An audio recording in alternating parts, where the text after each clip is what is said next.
CPI സംസ്ഥാന secretary Kanam Rajendran ഇപ്പോൾ വാർത്താസമ്മേളനം നടത്തുന്നു. അതിലേക്ക് എൻ അനിരുദ്ധൻ്റെ അധ്യക്ഷതയിലാണ് യോഗം ചേർന്നത്.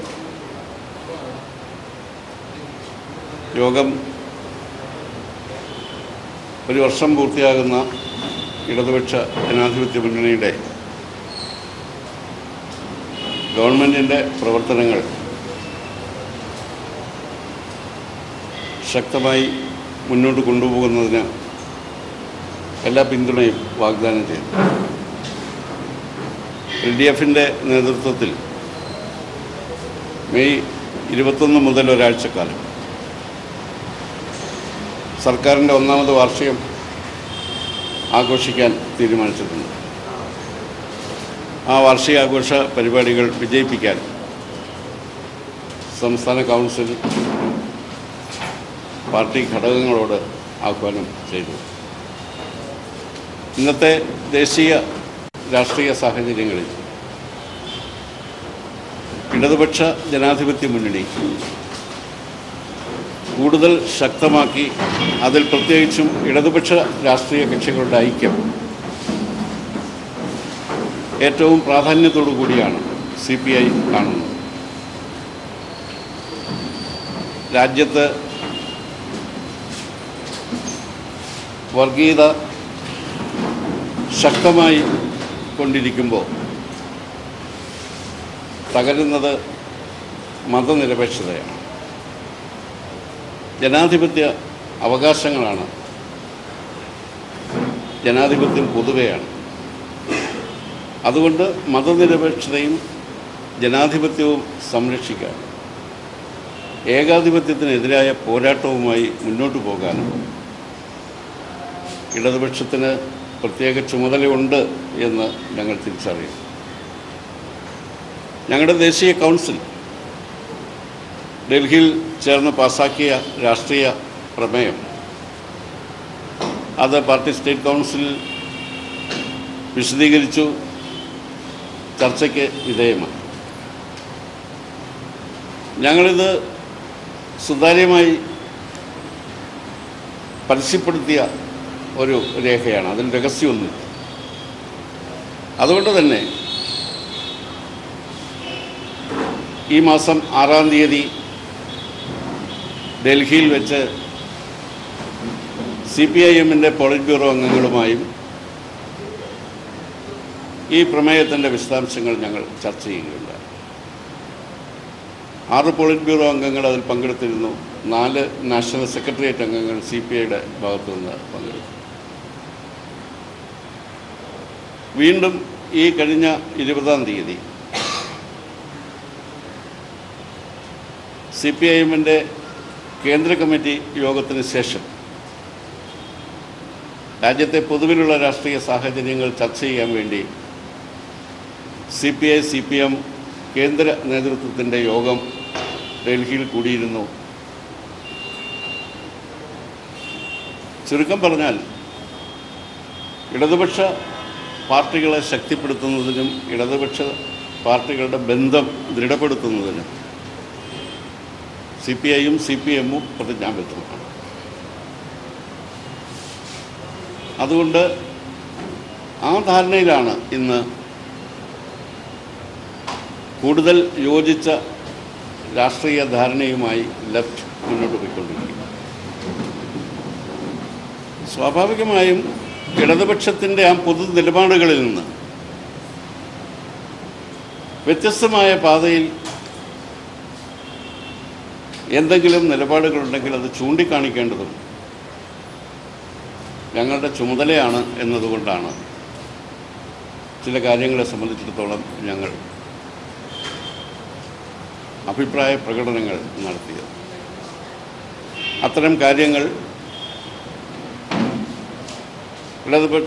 പാർട്ടി ടു പാർട്ടി ചർച്ച ചെയ്ത് പരിഹരിച്ച് മുന്നോട്ട് പോകണം എന്ന ധാരണയിലാണ്.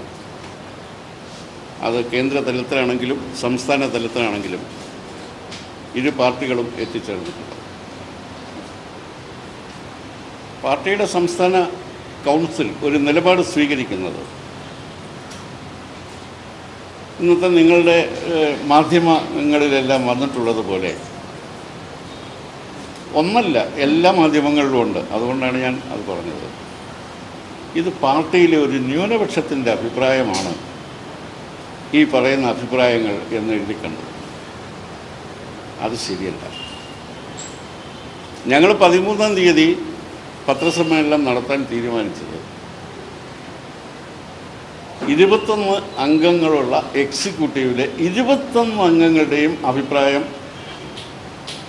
അവർ പ്രകടിപ്പിച്ചതിന് ശേഷമാണ് യുനാനിമസായി 13-ാം തീയതിയിലെ പത്രസമ്മേളനം നടന്നത്. 21 അഭിപ്രായം ആരാഞ്ഞതിന് ശേഷമാണ് യുനാനിമസായി ഉള്ള തീരുമാനത്തിൻ്റെ അടിസ്ഥാനത്തിലാണ് അത് നടന്നത്. ഇന്നലെ സ്റ്റേറ്റ് കൗൺസിലിൻ്റെ മുന്നിൽ വയ്ക്കാനുള്ള രാഷ്ട്രീയ റിപ്പോർട്ട് എക്സിക്യൂട്ടീവ് യുനാനിമസായി അംഗീകരിച്ചതാണ്. സംസ്ഥാന കൗൺസിലാകട്ടെ ഈ കഴിഞ്ഞ 4 മാസക്കാലം പാർട്ടി നേതൃത്വം സ്വീകരിച്ച നിലപാടുകൾ, നടപടികൾ പൂർണ്ണമായി ഏകകണ്ഠമായി എൻഡോഴ്സ് ചെയ്തിട്ടാണ് ഞങ്ങളുടെ സമ്മേളനം ഇന്ന് പിരിക്കുന്നത്. അതുകൊണ്ട് ഇതിനകത്ത് എന്തോ ഒരു അഭിപ്രായ വ്യത്യാസമോ കുഴപ്പമില്ല, കുറച്ചു പേരുടെ ഒരു താല്പര്യമാണ് എന്ന് വരുത്താൻ വേണ്ടി നിങ്ങളിൽ ചിലരെങ്കിലും ശ്രമിച്ചാൽ അത് ശരിയല്ല എന്ന് പറയേണ്ടത് എൻ്റെ ചുമതലയാണ് എന്നതുകൊണ്ട് ഞാനിത് ചൂണ്ടിക്കാണിച്ചു എന്ന് മാത്രമേ. ഇതെല്ലാ പത്രങ്ങളിലും ഒരുപോലെ കണ്ടതുകൊണ്ടാണ് പറഞ്ഞത്. ഇപ്പോൾ ചർച്ച ചെയ്യുന്ന പ്രധാനപ്പെട്ട വിഷയങ്ങളിലൊന്ന് ഭൂമി ഒഴിപ്പിക്കലും പട്ടയം വിതരണവുമായി ബന്ധപ്പെട്ട കാര്യമാണ്. ഇടതുപക്ഷ ജനാധിപത്യ മുന്നണി ഗവൺമെൻറ്റിൻ്റെ കയ്യേറ്റം ഒഴിപ്പിക്കാനുള്ള നടപടികൾക്ക് പാർട്ടി സംസ്ഥാന കൗൺസിൽ പൂർണ്ണ പിന്തുണ പ്രഖ്യാപിച്ചു. ആ നടപടിക്ക് നേതൃത്വം നൽകുന്ന റവന്യൂ മന്ത്രി സഖാവ് ഇ ചന്ദ്രശേഖരനെ അഭിനന്ദിക്കാൻ പാർട്ടി സംസ്ഥാന കൗൺസിൽ തീരുമാനിച്ചു.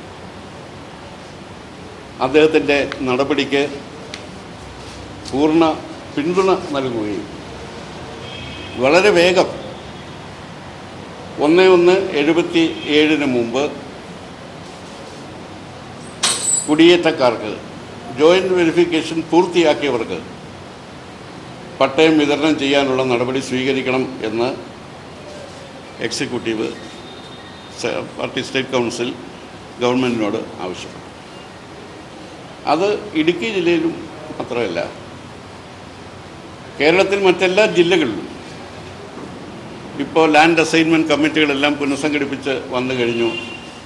അസൈൻ ചെയ്യാനുള്ള ഭൂമി കണ്ടെത്തി അതിനും പട്ടയം കൊടുക്കണം എന്ന്, അതിനടിയന്തര നടപടി സ്വീകരിക്കണം എന്ന് നിർദ്ദേശിച്ചു. ഈ പ്രവർത്തനങ്ങളുമായി ബന്ധപ്പെട്ട് നടപടികൾ ശക്തമായി മുന്നോട്ട് പോകുമ്പോൾ ഉദ്യോഗസ്ഥന്മാർക്ക് ഒരു തരത്തിലും ശാരീരികമായോ മാനസികമായോ ബുദ്ധിമുട്ടുണ്ടാകുന്ന തരത്തിൽ പൊതുപ്രവർത്തകരുടെ ഭാഗത്തു നിന്ന് നടപടികൾ ഉണ്ടാകരുത് എന്നാണ് ഞങ്ങൾ അഭ്യർത്ഥിക്കുന്നത്.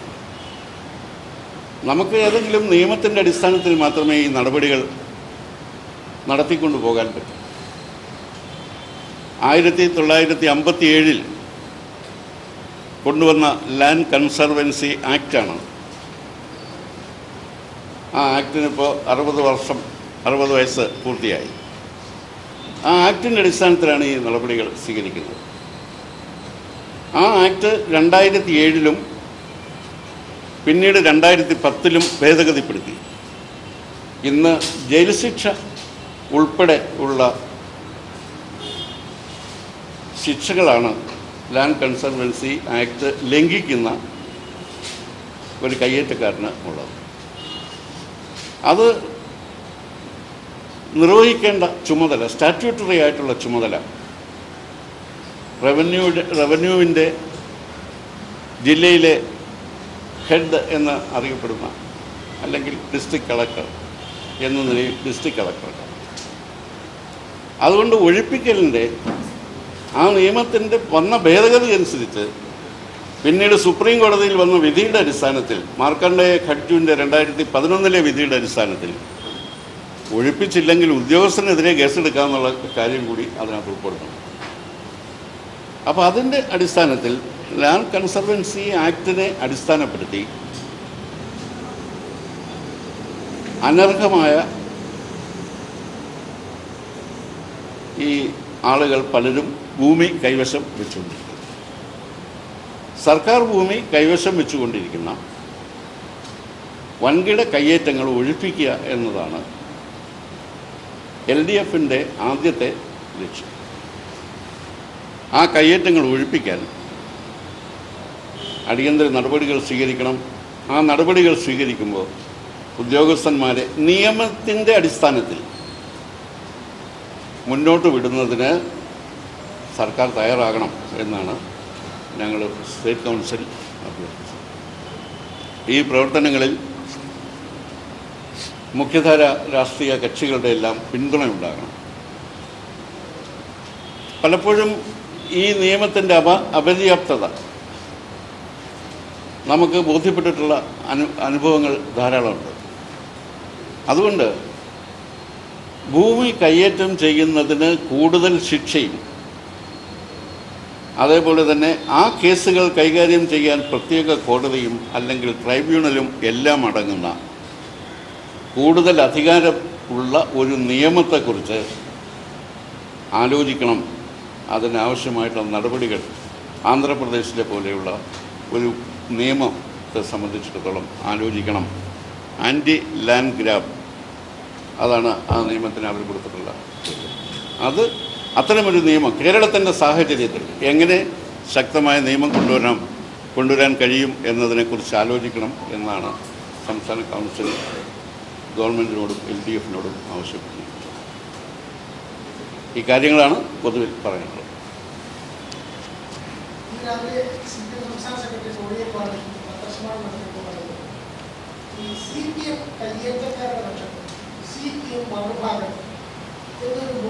ബോധപൂർവമായ പ്രചരണം നടത്താൻ ചിലർ ശ്രമിക്കുന്നു എന്നാണ് അദ്ദേഹത്തിൻ്റെ ആഗ്രഹം. അതായത് CPI മാധ്യമങ്ങളെ ഉപയോഗിച്ച് വളരെ ക്ലീൻ ഇമേജ് ഉണ്ടാക്കാൻ ശ്രമിക്കുന്നു എന്നാണ് എന്താണ് അത് നിങ്ങൾ മറുപടി പറയേണ്ട കാര്യമാണ്. ഞാനെന്തിനാണ് മറുപടി പറയുന്നത് ആ ചോദ്യത്തിന്? അങ്ങനെ ഒരു ശ്രമം ഞങ്ങൾ നടത്തുകയും അത് നിങ്ങൾ അനുസരിക്കുകയും ചെയ്തെങ്കിലല്ലേ ഇതിന് മറുപടി ഉള്ളൂ. അല്ലാത്ത മറുപടി താങ്കൾ തന്നെ പറഞ്ഞാൽ മതി.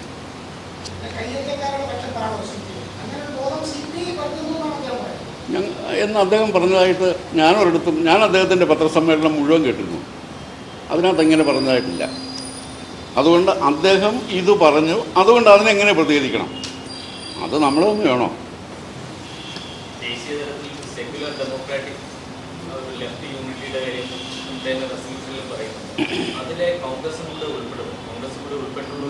ഇതിപ്പോൾ ഒരു തിരഞ്ഞെടുപ്പ് മുന്നണിയെക്കുറിച്ചല്ല അത് പറയുന്നത്.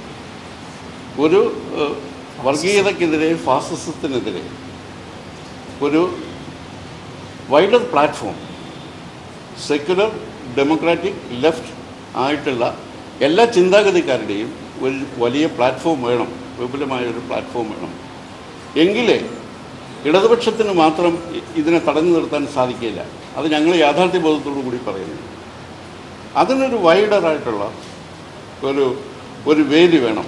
ആ വേദിയിൽ ജനാധിപത്യ വിശ്വാസി എന്ന് പറയുമ്പോൾ ആരൊക്കെ പെടുന്നതിനകത്ത് നമുക്കങ്ങനെ കക്ഷിയായിട്ട് നിർവചിക്കാൻ പറ്റിയില്ല. ചിലർ ജനാധിപത്യം ഉണ്ടെന്ന് പറയുന്ന കക്ഷിയിലാണ് ഒരു ജനാധിപത്യവും ഇല്ലാത്തത്. അപ്പോൾ അതുകൊണ്ട് അങ്ങനൊരു കക്ഷികൾ, പാർട്ടികൾ എന്നുള്ള ഒരു നിർവചനമല്ല. അതിനപ്പുറം അത് മനുഷ്യൻ്റെ മനസ്സ്, ഒരു ഡെമോക്രാറ്റിക് ലെഫ്റ്റ് മൈൻഡ് എന്നൊക്കെ പറയുന്നത് അത് പാർട്ടിക്കുള്ളിൽ നിൽക്കുന്നതല്ല. പാർട്ടിക്ക് പുറത്തൊക്കെ ധാരാളം ആളുകളുണ്ട്, ഇടതുപക്ഷത്തെ ചിന്തിക്കുന്ന, ഗൗരവമായിട്ട് രാഷ്ട്രീയത്തെ കാണുന്നവരുണ്ട്. അവരൊന്നും ഒരു പാർട്ടിയുടെ കൂട്ടിനകത്ത് അടച്ചിടൊന്നും ചിലപ്പോൾ പറ്റിയെന്ന് വരികയില്ല. അപ്പോൾ അങ്ങനെയുള്ള മനുഷ്യരെ എല്ലാം ഒരു വിശാലമായ പ്ലാറ്റ്ഫോമിൽ കൊണ്ടുവരണം എന്നാണ് അർത്ഥം.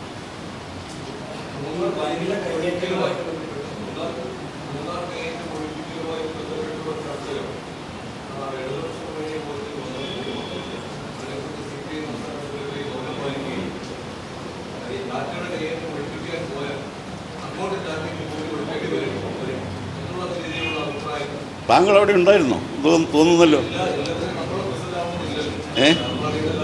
എന്നാൽ അത് ശരിയായിട്ടുള്ള ധാരണയല്ല. കേരളത്തിലെ ജനങ്ങൾക്കറിയാം ടാറ്റയുടെ ഭൂമി ആരാണ് എടുത്തത് എന്ന്.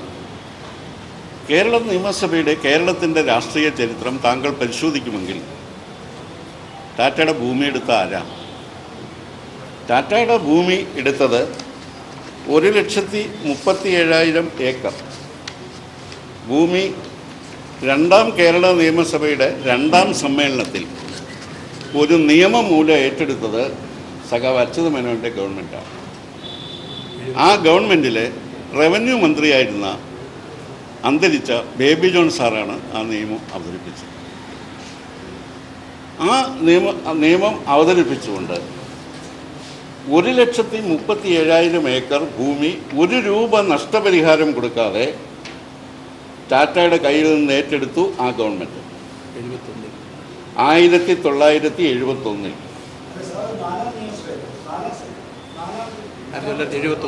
71 നാലായിരിക്കും. 4ാം നിയമസഭയുടെ 2ാം സമ്മേളനം. 4ാം നിയമസഭയുടെ 2ാം സമ്മേളനം. അങ്ങോട്ടും ഇങ്ങോട്ടും മാറിപ്പോയില്ല. അത് ഏറ്റെടുത്തു. അതിനെ സംബന്ധിച്ച് ട്രൈബ്യൂണലിലെ ഇത് ലാൻഡ് ബോർഡിലെ കേസ് തീർന്നത് 74-ലാണ്. 74-ലെ അവാർഡ് അനുസരിച്ച് 57,359 ഏക്കർ സ്ഥലം ടാറ്റയ്ക്ക് കൊടുത്തു. 57,359. ആകെ 1,37,000. അത് അവാർഡുണ്ടായത് 29/3/74 ലാൻഡ് ബോർഡ് അവാർഡ്.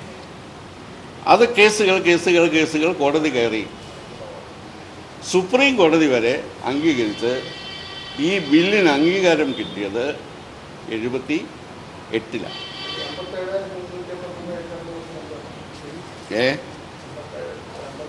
57,350 ബ്രേക്കപ്പ് വേണം. അന്നേരം അത് കണ്ണൻ ദേവന്. ബാക്കി സർക്കാരിന്. ലാൻഡ് ബോർഡ് അവാർഡാണ്. ലാൻഡ് ബോർഡ് അവാർഡിൽ പറയുന്ന ഈ ഇത്രയും സ്ഥലം കണ്ണൻ ദേവന്. അതിൻ്റെ ബ്രേക്കപ്പും വേണേ തരാം. 1:37 ഈ 57 അവർക്ക് തിരിച്ചു കൊടുത്തെന്നല്ല. ടാറ്റയുടെ ടീ പ്ലാന്റേഷൻ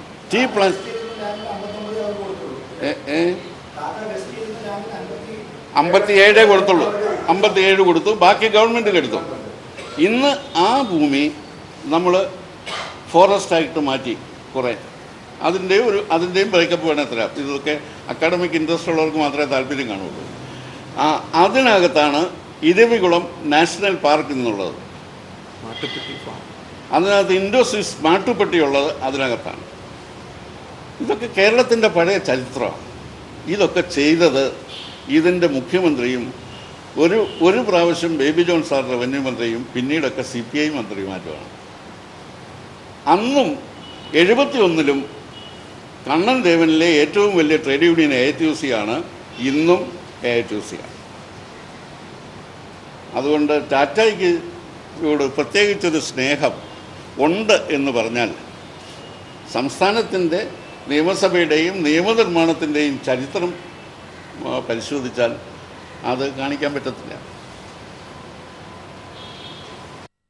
അതിന് എന്ത് ഡീറ്റെയിൽസ് വേണമെങ്കിലും ഞാൻ തരാം. ഇതുകൊണ്ട് LDFിൻ്റെ പ്രകടന പത്രികയിൽ പറഞ്ഞിരിക്കുന്നത് പോലെ തോട്ടങ്ങൾ ഉള്ള എക്സസ് ലാൻഡ് എടുക്കരുതെന്നോ അത് വിതരണം ചെയ്യരുതെന്നോ അഭിപ്രായമില്ല. അത് LDFിൻ്റെ പ്രകടന പത്രികയിൽ പറയുന്ന കാര്യങ്ങൾ നടപ്പിലാക്കുന്നതിന് ഒരു തടസ്സവും ഞങ്ങളെ സംബന്ധിച്ചിടത്തോളം ഇല്ല. പ്രകടന പത്രികയിൽ പറയാത്ത അജണ്ടകൾ വരുമ്പോഴാണ് തർക്കങ്ങളുണ്ടാകുന്നത്.